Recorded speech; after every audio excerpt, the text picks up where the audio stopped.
আমি কিভাবে ইন্টারভিউ দিতে যাবো আল্লাহ? আমি তো কারো ক্ষতি করি না, আমার সাথে কেন এমন হইতেছে?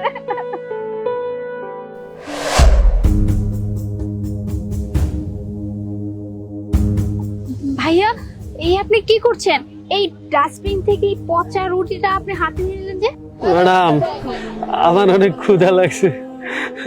আমি 2 দিন ধরে কিছু খাই নাই, তাই এই ডাস্টবিনে রুটিটা পাইছি, এটা খেয়ে আমার ক্ষুধাটা মেটাবো।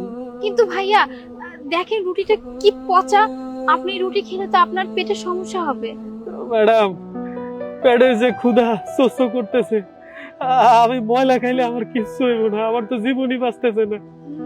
না না ভাইয়া, আমি আপনাকে পচা রুটি খেতে দিব না, কিন্তু আমার কাছে তো টাকাও নাই। 1 মিনিট।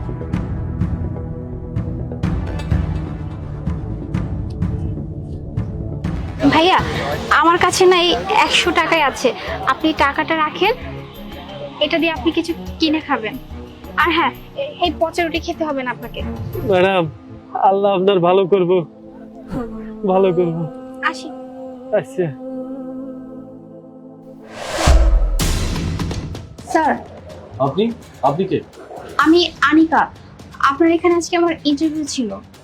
আপনার ইন্টারভিউ ছিল এখন কয়টা বাজে? আপনার ইন্টারভিউ ছিল 3টার সময়, এখন বাজে 4টা। 1 ঘন্টা কেন লেট করে আসছে?